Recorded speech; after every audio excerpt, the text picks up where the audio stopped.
e a sua fama correu por todas as terras em derredor. E ele ensinava nas suas sinagogas, e por todos era louvado. E, chegando a Nazaré, onde fora criado, entrou no dia de sábado, segundo o seu costume, na sinagoga, e levantou-se para ler. Foi-lhe dado o livro do profeta Isaías. E quando abriu o livro, achou o lugar em que estava escrito essa passagem aqui, né? Isaías 61. O Espírito do Senhor é sobre mim, pelo que me ungiu para evangelizar os pobres, enviou-me a curar os quebrantados do coração, louvado seja Deus, a pregoar a liberdade aos cativos e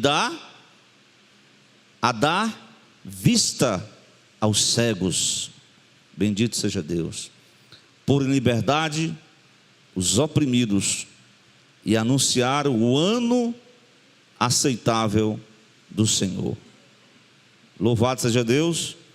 Encerrando o livro e tornando a dá-lo ao ministro, assentou-se e, aos olhos de todos na sinagoga, os olhos de todos na sinagoga estavam fitos nele. Então começou a dizer-lhe: hoje se cumpriu essa escritura em vossos ouvidos. Todos lhe davam testemunho e se maravilhavam das palavras de graça que saíam da sua boca, e dizia: não é este o filho de José? E ele lhe disse: sem dúvida, me direis este provérbio: médico, cura-te a ti mesmo, faz também aqui na tua pátria tudo o que ouvimos ter sido feito em Cafarnaum. E disse: verdade vos digo que nenhum profeta é bem recebido na sua pátria. Verdade vos digo que muitas viúvas existiam em Israel no dia de Elias, quando o céu cerrou por 3 anos e 6 meses, de sorte que em toda a terra houve grande fome, e nenhuma delas foi enviada a Elias, senão a Sarepta de Sidom, uma mulher viúva. Muitos leprosos havia em Israel no tempo do profeta Eliseu, nenhum deles foi purificado, senão Naamã o Ciro. E todos na sinagoga, ouvindo essas coisas, se encheram de ira, e levantando-se, o expulsaram da cidade, levaram até o cume do monte em que a cidade deles estava edificada, para dali o precipitarem. Ele, porém, passando pelo meio deles, retirou-se. Glória a Deus. Se retirou do meio daquela turma que queria matá-lo, né? Então, louvamos a Deus por essa oportunidade, né? Pela sua palavra. É uma palavra bastante conhecida, né? Que fala sobre a visita de Jesus à sinagoga da sua cidade, que ele desenvolveu, né? A sua meninice, a sua adolescência, é a cidade de Nazaré. Glória a Deus. Bem, o texto que vem à tona para falar conosco nessa noite, pela graça de Deus, gostaria de meditar com os irmãos essa passagem que está no versículo 20, sobre a maneira correta, né? Como foi que eles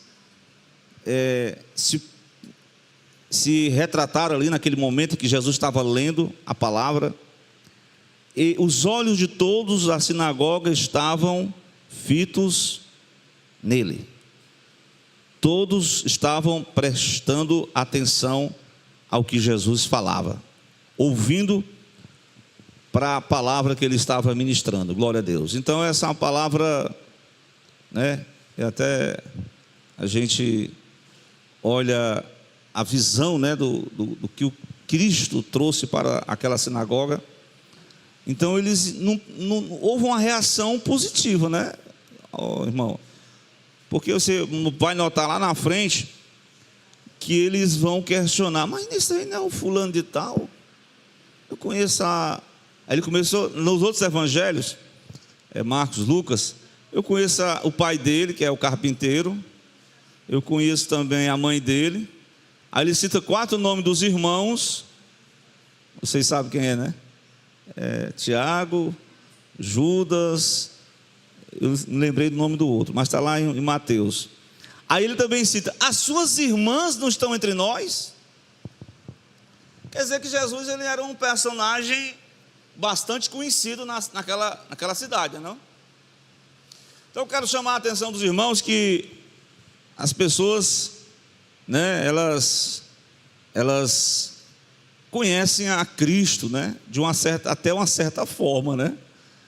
O Cristo, o Nazareno, aquela pessoa tão conhecida daquela população, glória a Deus, mas por isso eles estavam fixos, olhando para ele e prestando bastante atenção nas suas palavras, mas ao mesmo tempo eles colocaram desprezo à pessoa de Cristo, né?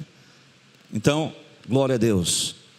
O texto diz que teve um apóstolo que disse: pode vir alguma coisa boa de Nazaré. Natanael disse isso, né? Pode vir alguma coisa boa de Nazaré.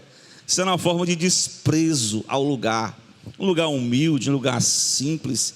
Foi nesse lugar que Jesus conviveu. Jesus não era ocioso, né? Não é verdade? Não era aquelas pessoas: não, eu estou aqui pela fé. Não, Jesus aprendeu a arte o ofício do seu pai. E ele ficou fazendo o que até os 30 anos? Ele tinha um costume maravilhoso. Irmão, tem alguns costumes que a igreja não pode perder. Certo? Exemplo, glória a Deus. O costume de ir ao templo. Porque hoje nós estamos vivendo uma geração que acha que não precisa mais desse costume santo. É só adorar a Deus em casa que a conexão já está direta, certo?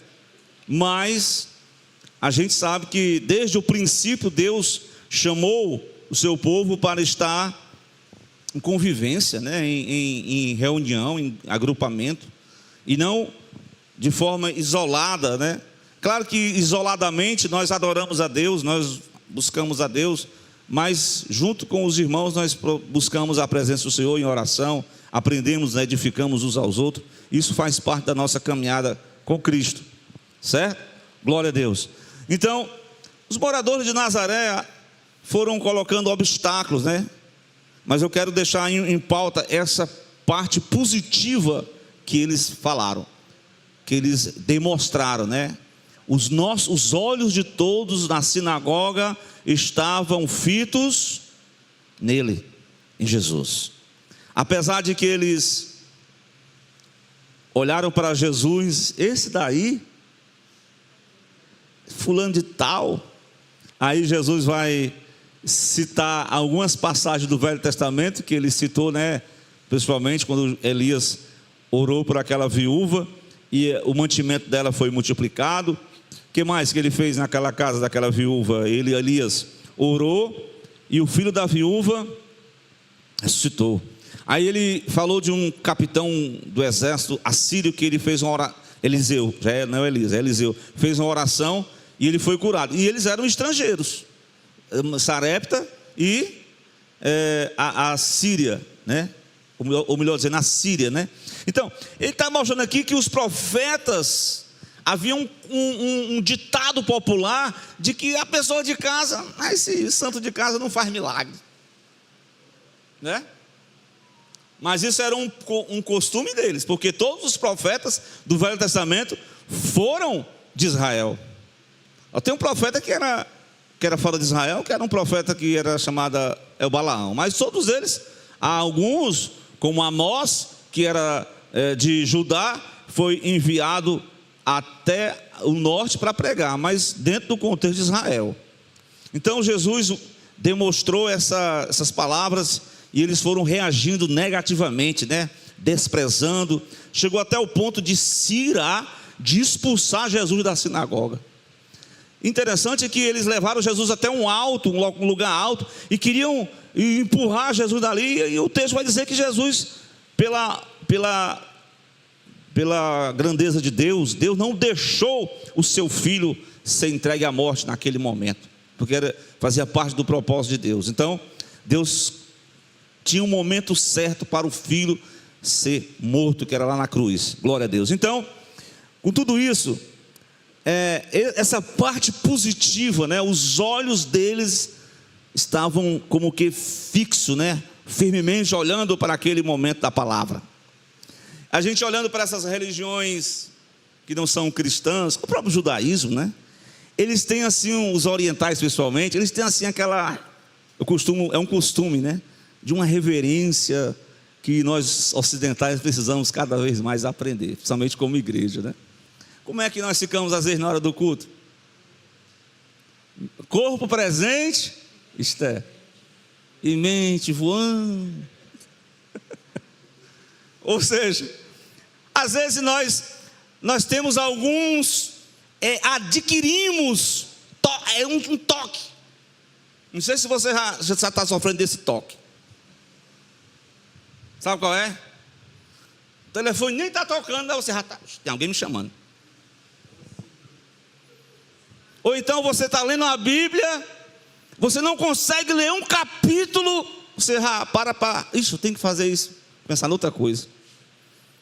Então, está faltando, eu aprendo, apesar dos pesares, mas eu aprendo nesta noite, e que mesmo tendo uma visão apenas de um Cristo, um morador da Galiléia, de Nazaré, assim podemos dizer, eles têm apenas a visão daquele filho do carpinteiro, daquele filho de Maria, irmão de José, irmão de Tiago, pessoas ali comuns, era um homem comum, mas eles tinham uma forma, uma visão correta de cultuar a Deus.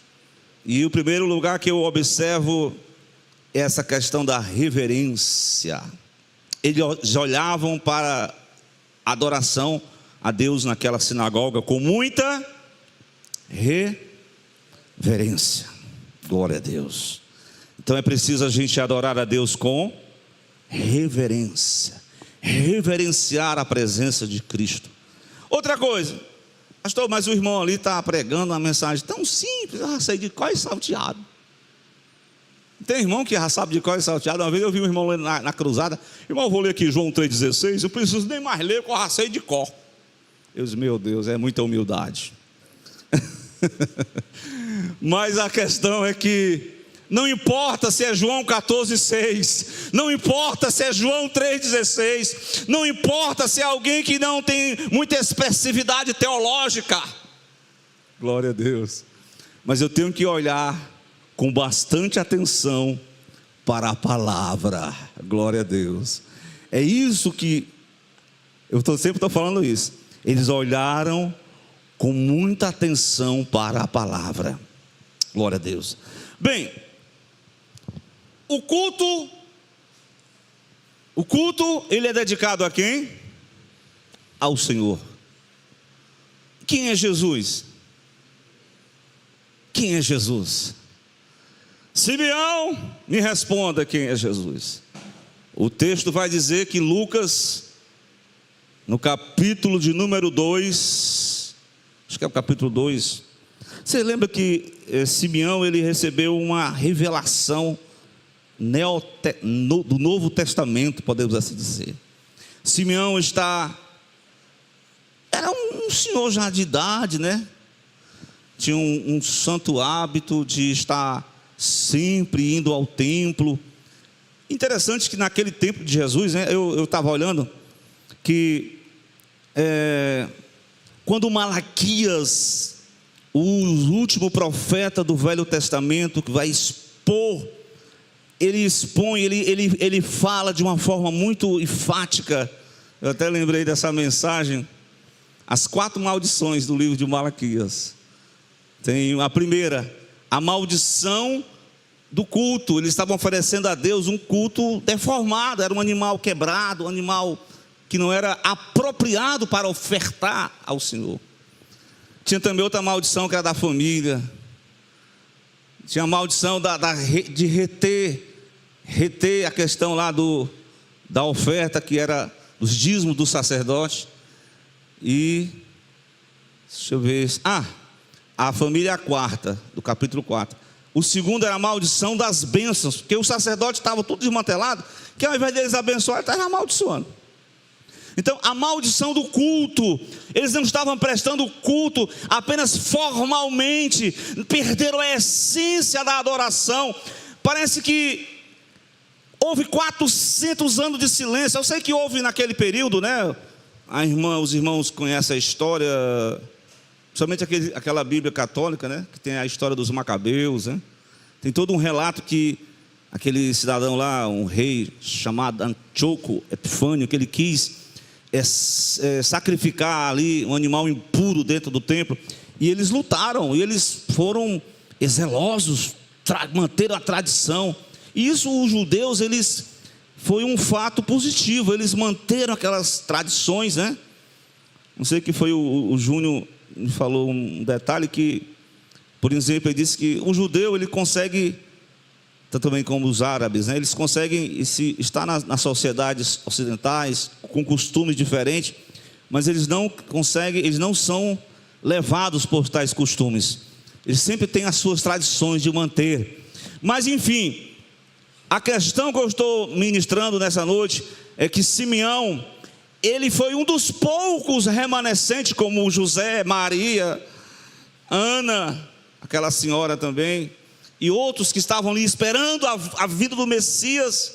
E aí Simeão recebe uma revelação no capítulo 2, e o Espírito Santo começou a ministrar na vida dele, no versículo 26, irmão. Foi revelado pelo Espírito, capítulo 2 de Lucas, que ele não morreria enquanto o quê? Ele não visse o Senhor. Aí lá vai um casalzinho pobre oferecer o filho dele, oferecer lá um sacrifíciozinho simples.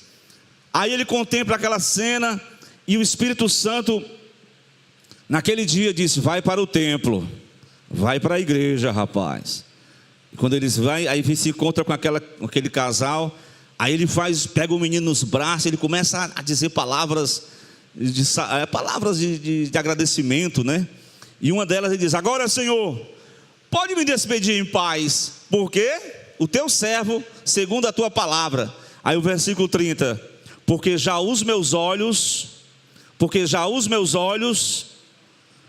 viram a tua salvação. Porque os meus olhos, apesar de ser uma criança, apesar de ser um menino que não dizia nada, era uma criança comum, mas pela revelação, depois Jesus vai mostrar para Pedro que ninguém diz que Jesus Cristo é o Senhor, senão pela revelação. Então o Espírito Santo revelou para Simeão: os meus olhos estão vendo a tua salvação. Glória a Deus. Então, irmãos, faltou essa revelação em Nazaré. Eles apenas conheciam o Cristo histórico, conheciam apenas ou então eles adoravam a Deus mecanicamente, tinha toda aquela reverência, mas não tinha essência, não sabia quem era Jesus. Eles contemplaram Jesus, viram o que ele estava pregando em Isaías, e realmente Jesus disse: hoje está cumprida essa palavra, hoje eu estou declarando publicamente esta palavra, eu sou o Messias. Ele está falando publicamente para os membros da sinagoga. Mas o povo não. Isso daí, realmente, quem não tem a revelação, ele acaba perdendo a visão, né? E não conhece Jesus. Isso pode acontecer até com os crentes. Vou recitar aqui um texto que o irmão, no entorno da palavra, ele pregou sobre Êxodo 12, não foi, Johnny? Mas ele disse: tem algum irmão aqui que está passando pela crise de Emaús? Qual é a crise de Emaús? A crise de Emaús, Stephanie, é você acredita em Jesus, você sabe quem é Jesus, mas em algum momento da sua caminhada, você vai perder a visão, perder a fé, perder a esperança, e você vai ser desmotivado a estar em adoração. Você segue o seu caminho desconsolado. Mas aí, No caminho de Emaús, ele se encontra com Jesus, e Jesus era um forasteiro, um estrangeiro, alguém que eles não conheciam. E aquele forasteiro estrangeiro, ele abre o quê? Para que os olhos, como diz lá em Salmo 119, não lembro o versículo, mas o texto diz: desvenda os meus olhos, para que eu veja o quê, Miqueias?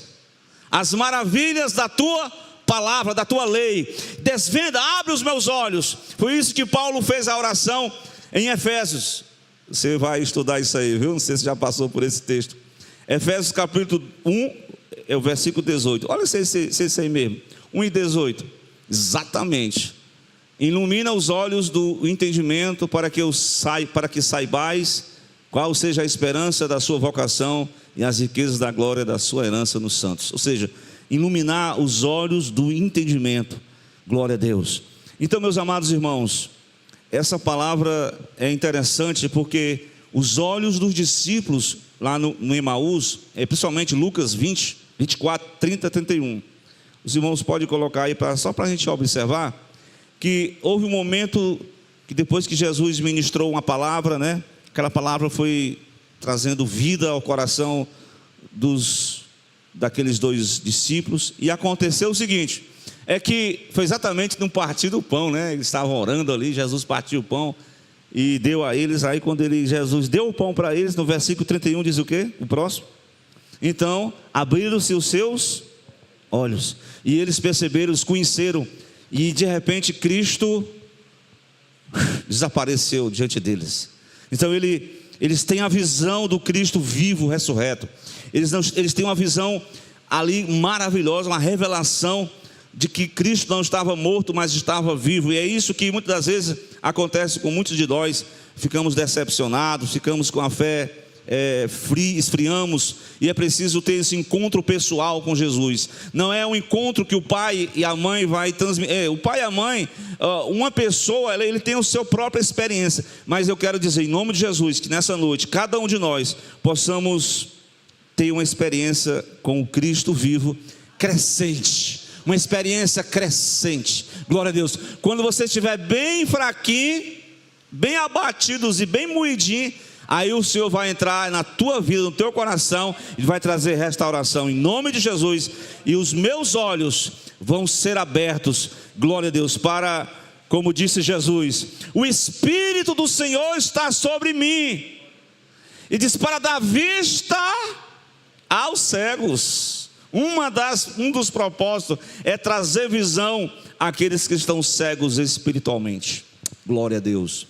Meus irmãos, dito isso, sobre essa história do caminho de Emaús, é verdade?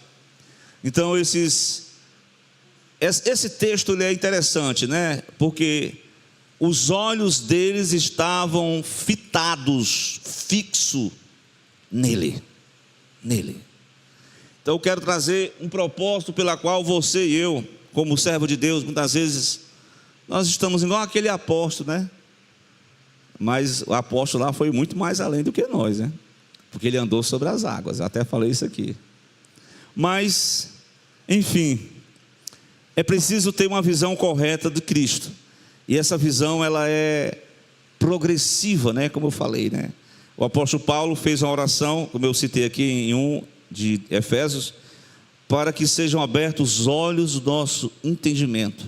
Citei o Salmo 119, abre os olhos do teu servo para que eu possa ver as maravilhas da tua lei. Muitas vezes a visão do cristão, no culto como esse, nem uma visão antropocêntrica, né? Deus sempre é o primeiro. Jesus Cristo, Ele é o número 1 dessa festa, glória a Deus, desse culto de adoração, de aprendizado. É nele que nós precisamos crescer, glória a Deus. Então, apóstolo Paulo teve essa experiência, é verdade? Ele tinha uma... Eu falei aqui uma vez que ele era irrepreensível segundo a lei. Ele se considerava um cara. Mas foi quando Deus abriu os olhos de Paulo, né? Depois Deus deu a visão a ele de Macedônia. Como é que diz lá em Macedônia? A visão era, passa a Macedônia e ajuda-nos. Era o clamor dos moradores da Macedônia: passa a Macedônia e ajuda-nos. Eles estavam precisando de um socorro divino. Então somente aqueles que foram iluminados pela visão divina que pode trazer a palavra de paz para aqueles que precisavam de ajuda lá em Macedônia. Glória a Deus. Mas, meus amados irmãos, por que nós precisamos estar com os olhos fixos nele? Primeiro, para ter uma visão correta de que nós somos em Cristo. E eu quero voltar dessa parte aí, irmão. Primeiro, Efésios 1:18. Quem nós somos em Cristo? Tá certo? Vamos lá, só essa visão aqui para a gente não perder, ó. Vamos lá. Os olhos foram iluminados. Os olhos aqui, não olhos físicos, os olhos do nosso entendimento, para entender, para compreender, para que entendamos, para que saibamos qual seja, primeiro, quem somos em Cristo, qual é a esperança da nossa vocação. Você não está aqui nessa igreja por acaso. Você tem uma esperança gloriosa na pessoa de Jesus. Você tem uma esperança eterna em Jesus. Então você precisa sempre focar nessa esperança. Caso contrário, a vida cristã é monótona. A vida cristã se torna como se fosse um jugo humano. Mas a vida cristã vivida sobre a ótica de Deus, nessa esperança, aí sim você vai ter desejo de continuar. Você não vai desistir da sua chamada. Amém? E por último, quais são as riquezas da glória da herança dos santos? Queria que você enfatizasse isso aí, né, Miqueias? As riquezas da glória da sua herança dos santos. Então está falando de uma recompensa gloriosa. Não somente um chamado a uma esperança poderosa, mas há uma recompensa que os santos aguardam na eternidade. Glória a Deus. Então, que nós somos em Cristo. Nós somos herdeiros. Nós somos pessoas que não vivem à toa, sem Deus, sem paz, sem salvação. Temos uma esperança viva. Glória a Deus. Então, meus amados irmãos, mas mantendo essa visão naquilo que nós somos em Cristo, glória a Deus. Mas pode ter certeza, vai ter alguns momentos que você vai se sentir fragilizado. Quando eu meditava nessa mensagem, o Espírito de Deus me tocou, porque eu tenho lido esse texto, né? E ele me trouxe essa mensagem, porque ela casa exatamente com esse texto, que é 2 Crônicas, quando o rei estava se sentindo fraco, viu, irmão? Rei Josafá. Eu até citei essa passagem na semana passada, mas precisamente o versículo número 12, do 2 Crônicas 20:12, quando eles estão ali reunidos em oração, né? Buscando a Deus perante uma situação de luta, de batalha. Então nós somos essas batalhas aqui. Claro que eram batalhas físicas, mas nós enfrentamos batalhas na fé, batalhas da vida. Quem não enfrenta aqui? Glória a Deus. Mas, enfim, eles estão orando. Se tem uma coisa que o cristão, ele nunca pode perder, essa visão da oração. A oração é o combustível, é o oxigênio. A oração é que nos eleva a nossas fragilidades de Deus. E o profeta ora no capítulo 20, versículo 12 de 2º livro das Crônicas: ah, Deus, Senhor, não nos julgarás. Está falando dos inimigos, né? O Senhor não vai julgar os inimigos não, Senhor? A gente às vezes não faz essa oração, né? Os inimigos estão prevalecendo.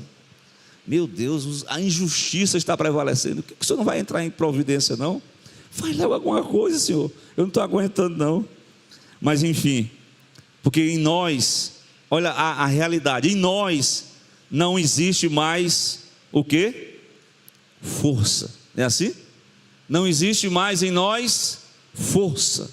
Perante esta grande multidão, perante esses adversários, estou me sentindo fragilizado, Senhor. Mas tem uma coisa que eu não posso perder, sabe o que é?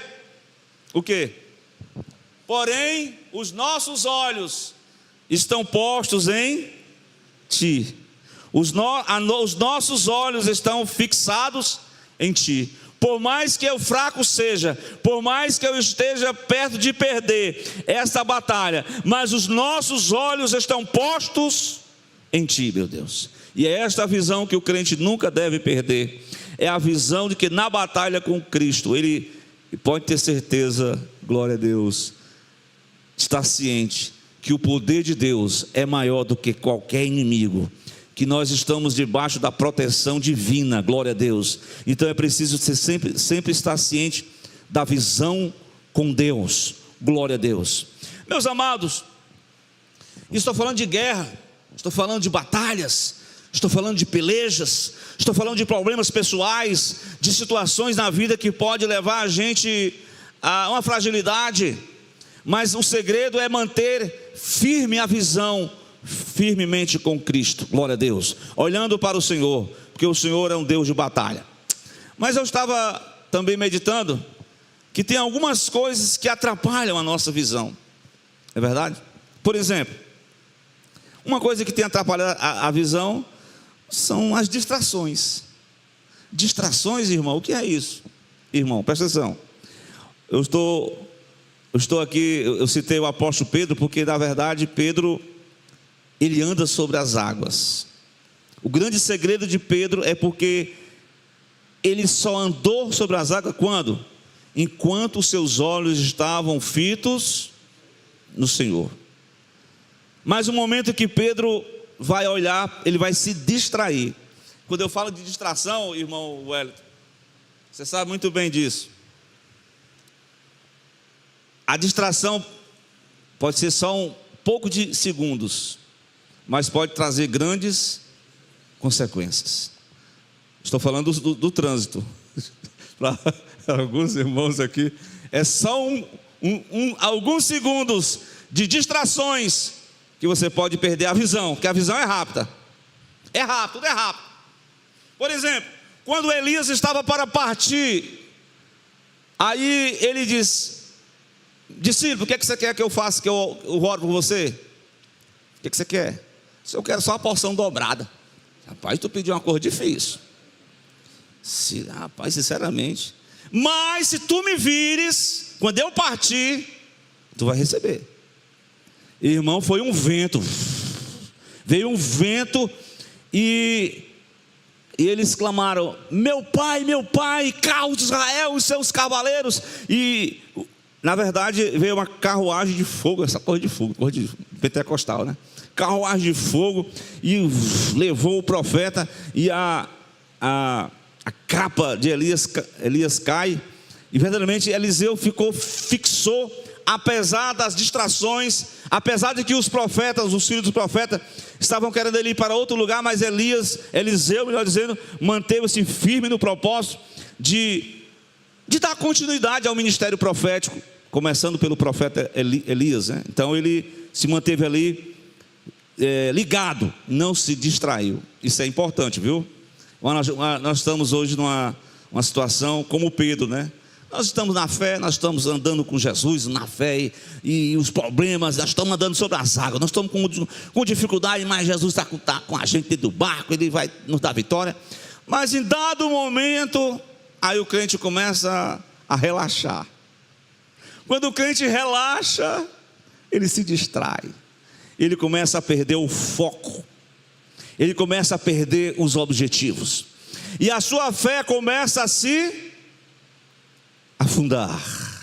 E o afundamento não é algo assim, que eu posso dizer, Leia, de uma vez não, é lentamente, né? Igual aquela parábola do, como é que eu posso dizer, aquela ilustração a água fria, né? Aquele sapo, ele não percebe, mas ele está sendo aos poucos ele vai morrendo. Então assim acontece na vida espiritual, né? Pedro estava sempre na frente, tomando a iniciativa, mas estava se afundando. Foi aí que ele pediu aquela palavra que está lá em Isaías, né? Olhai para mim e sereis salvo, todos os moradores da terra. Os irmãos que conseguiram encontrar esse texto, vocês me digam onde é que está escrito. Eu já disse o livro, né? Mas o capítulo, o versículo fica por conta de vocês. Olhai para mim e sereis salvo, todos os moradores da terra. Irmã Vilania, a senhora é a nossa... Olha aí. Irmãos, olha aí, irmão, que já 45 de Isaías, versículo 22. Isaías faz um contraste com os ídolos. Os ídolos estão sendo levados como uma espécie de a passeata, né? Tem outro nomezinho aí. Aí Isaías, esse daí não tem poder nenhum. O forte aqui sou eu. Olhai para mim e sereis salvos, vós, todos os termos da terra, porque eu sou Deus e não existe outro. Glória a Deus, não há outro Deus. Então, a palavra do Senhor traz exortação para nós como crente. Assim como Pedro se desviou a atenção, o olhar, por um pouco de tempo, estava se afundando com as distrações. Deus tenha misericórdia. Mas muitas das vezes, como eu falei, pode ser por que você não pode tirar o foco de Cristo? Porque Cristo é a nossa força. Cristo, Ele nos dá, mesmo que nós venhamos a falhar, mas Ele estende a sua mão de misericórdia, e se nós clamarmos, Ele nos levanta de novo, Ele nos põe de pé. Glória a Deus. Mas é o seguinte, não perca o foco não. Mas eu quero concluir essa mensagem com uma exortação, Novo Testamento, na carta que escreveu, não sei quem foi, mas a carta aos Hebreus, capítulo 12, versículo 2, para a nossa meditação. Por que eu não posso deixar que o desânimo venha abater a minha fé? Porque muitas das vezes, a irmã cantou aqui, porque está abatida, como é? Ó minha alma, porque te perturbas dentro em mim, espera em Deus. Muitas das vezes o crente ele está enfrentando a prova do desânimo, ele está enfrentando a prova de algum desânimo na sua caminhada. E agora nós vamos começar um novo trimestre, né, irmão, sobre a jornada do crente aqui na terra.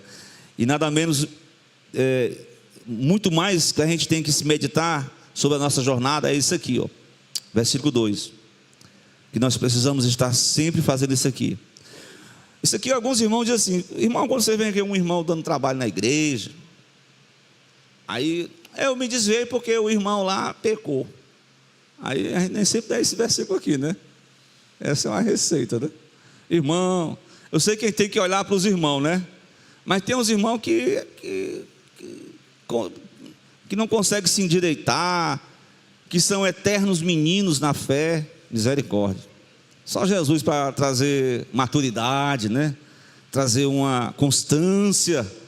Mas enfim, é preciso, mesmo que a decepção, mesmo que as dificuldades, o apóstolo, ou melhor dizendo, o escritor está conclamando-nos para dizer assim: olhando para quem? Meu Deus, olhando para quem? Porque Jesus é o autor e consumador da fé, o qual pelo gozo que ele estava proposto, ele suportou a cruz. Meu Deus do céu, às vezes a gente não quer suportar nada, né? A gente está logo desistindo no primeiro embate da vida, e a vida vai ter altos e baixos, vai ter momentos de desânimo, vai ter algumas circunstâncias terríveis que você vai ter que enfrentar, mas é no meio dessas circunstâncias que você vai olhar para Jesus. Jesus tem a solução, Ele já fez esse percurso, Ele já fez essa jornada, Ele venceu e não vai nos dar vitória. Glória a Deus. Então, olhando somente para Ele, porque Ele é o autor e consumador da fé, Ele que começou o percurso, Ele concluiu o percurso. Glória a Deus. E Ele nos dá o suporte. Mas o segredo sempre é esse: olhai para Jesus, olhai para Cristo, que é o autor e consumador da nossa fé, a fim de não deixarmos o desânimo abater a nossa comunhão com Deus, abater o nosso relacionamento com Deus. Então é esta palavra bíblica para mim, glória a Deus, para você nesta noite, que se encontra desanimado, desalentado, precisando de uma ajuda, você vai dizer como o profeta: Senhor, são muitos adversários, mas os meus olhos, nós somos fracos, mas os nossos olhos estão postos em Ti, e eu creio, Senhor, que Tu batalharás em meu favor. Glória a Deus. Ainda que os inimigos possam ser mais fortes, mas o meu Deus é mais forte do que ele. Glória a Deus. Então que o Senhor abençoe, que o Senhor entre nessa peleja por cada um de nós, e que você receba de Deus encorajamento, receba de Deus graça, para não se distrair, como o apóstolo Pedro, fazer como Eliseu, que visualizou, focou, recebeu a bênção, a continuidade do ministério. Porque no ministério cristão acontece também isso. Vai ter momento que vai ter muito vento contrário, que vai ter muitas etapas que você vai se sentir derrotado, que você vai se sentir pequeno, fragilizado, que você vai querer chutar o pau da barraca. Mas a palavra do Senhor diz: se tu conseguires me ver, Eliseu, se tu conseguires visualizar, se tu não perder tempo com o besterol, se tu me envolver-se com a minha palavra, eu vou te dar a porção dobrada sobre você. E é essa porção que levou Jesus ao deserto da Galileia, que levou Jesus a Nazaré, que ele até queria fazer muita coisa, mas o povo colocou Jesus dentro de uma, como diz um certo pastor, dentro de uma caixinha de fósforo. Aqui você não faz nada, você é só um mero galileu, nazareno, desprezado. Jesus queria até curar umas pessoas ali, mas o povo estava tão... Como é que a gente pode dizer, como é que eu posso dizer sobre isso? Nessa visão míope, eles minimizaram o poder de Cristo, eles ampliaram os problemas, as dificuldades. Eu lembrei agora de uma pregação que foi citada aqui, a doença dos 10 espias. Eles só viram o problema. Às vezes a gente sofre dessa doença. São 10. Não, 2 eram positivos, eram 10 negativos. Só vê gigante, só vê guerra, só vê capiroto, só vê tribulação. Não, mas se o Senhor for conosco, não adianta não. É aquela visão pessimista, que não vai dar certo. Irmão, vamos parar com esse negócio aí, pelo amor de Deus. Vamos erguer os nossos olhos para Cristo, e no dizer de Isaías: olhai para mim e será salvo todos os moradores da terra. Então fica essa palavra para cada um de nós nessa noite, amém? Deus em Cristo ajude e abençoe e fortaleça. Vamos orar. Quem precisa ainda mais que Jesus coloque um pouquinho daquele colírio espiritual nos seus olhos? Quem precisa daquele clamor do cego de Jericó: tem misericórdia de mim. Ele chamou Jesus de quê? Filho de Davi, tem misericórdia de nós. Atende o clamor da tua igreja nessa noite. Glória a Deus. E apesar da sua cegueira física, mas ele viu além daquela multidão. Ele viu o descendente de Davi passando em Jericó. E quando ele passa em Jericó, alguma coisa ele pode tocar, pode fazer. E Jesus fez mesmo. Mas é preciso que nós possamos... Muitas vezes a gente fecha os olhos, em oração, porque a gente olha para dentro de nós e diz assim, como Davi diz: vê se há em mim algum caminho mau. E o que mais? E guia-me pelo teu caminho eterno. Desfaça o que tem que ser desfeito na minha vida. Faça-me de novo em nome de Jesus Cristo. Glória a Deus. É assim que o crente tem que orar. Abre os olhos do teu servo para que eu possa desvendar as maravilhas da tua palavra, da tua lei. E assim seguiremos em frente, olhando para Jesus, o autor e consumador da nossa fé. Quem precisa de oração? Vamos orar, né? Tem algum aviso aí, Miquel? Tem não? Amanhã?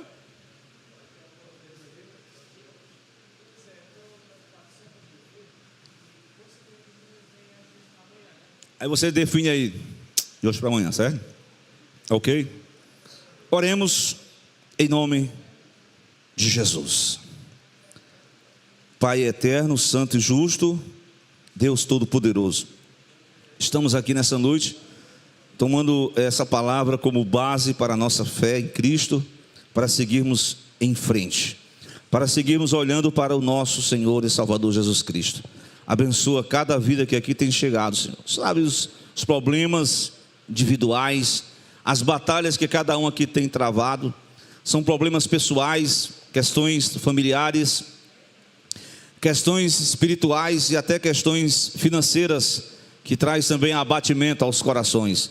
Mas em nome de Jesus nós oramos ao Senhor, o Deus Todo-Poderoso, que pode fazer além daquilo que pedimos ou pensamos. Que o Senhor venha entrar com providência nessa noite, venha fazer um milagre em nossas vidas. Se há algum relapso, se há alguma negligência, Senhor, perdoa, que nós possamos estar envolvidos com o relacionamento com Cristo. Não deixa que as questões da vida, que as seduções deste mundo, Senhor, que nada venha tirar a visão daquilo que temos em Cristo, mas que possamos, ó Deus, como o teu servo clamou, ó Filho de Davi, tenha misericórdia de nós, que nós possamos crescer na graça do Senhor, na fé, no entendimento da palavra.